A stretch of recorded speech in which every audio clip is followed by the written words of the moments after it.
हार्दिक दले एका केउ ओके अधिनायक मानेई ना। सतीर्थेर मंतव्ये आरो बाड़ल जल्पना। आईपीएले परपर 3टी मैच हेरेছে मुम्बाई इंडियंस।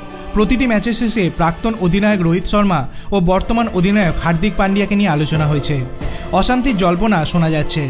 मुम्बाई इंडियंसের अंडरेर छबिटा ठीक कि हार्दिकके कि अधिनायक हिसेबे मानছেন ना, एमनटाई मने करेन प्राक्तन सतीर्थ हरभजन सिंह। घरेर माठे राजस्थान रय्याल्सের बिरुद्धे हारेर पर देखा যায় डागआउटे एकाई बसे रयेছেন हार्दिक, तार पाशे केउ नेই। সেই সময় ধারাভাষ্য দিচ্ছিলেন হরভজন। তিনি বলেন, ছবিটা দেখে ভালো লাগছে না, হার্দিক একা, দলে ক্রিকেটারদের উচিত ওকে অধিনায়ক হিসেবে মেনে নেওয়া, কিন্তু আমার মনে হচ্ছে কেউ ওকে অধিনায়ক হিসেবে মানেই না। দলের উচিত এই সময় একসঙ্গে থাকা।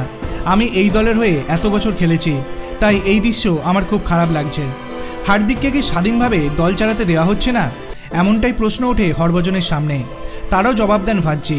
তিনি বলেন, আমি জানি না কেউ ইচ্ছা করে এটা করছে নাকি অনিচ্ছাকৃতভাবে হচ্ছে, কিন্তু দলে এমন ক্রিকেটার আছে যারা হার্দিকের ওপর চাপ দিচ্ছে। সাজঘরে এত বড় বড় নাম রয়েছে যে হার্দিক স্বাধীনভাবে দল চালাতে পারছে না, এটা খুব খারাপ হচ্ছে। চলতি আইপিএলের আগে রোহিতকে সরিয়ে হার্দিককে অধিনায়ক করার পর থেকে মুম্বাইয়ের সমর্থকরাও বিভক্ত। এক অংশ রোহিতকেই অধিনায়ক মানছেন, রোহিতের সমর্থনে পোস্টার পড়ছে, অন্য অংশ আবার হার্দিকের ওপর ভরসা রাখছেন।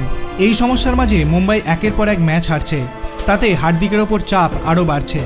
আপনার কি মনে হয়, যেহেতু মুম্বাই ফ্র্যাঞ্চাইজি হার্দিক পান্ডিয়াকে অধিনায়ক হিসেবে ঘোষণা করেছে, তাই সকল ক্রিকেটারকে কি হার্দিককে অধিনায়ক হিসেবে মেনে নেওয়া উচিত? আপনার অভিমত আপনি কমেন্ট সেকশনে জানাতে পারেন। ভিডিওটি ভালো লাগলে লাইক করবেন, চ্যানেলটিকে সাবস্ক্রাইব করতে ভুলবেন না। ধন্যবাদ।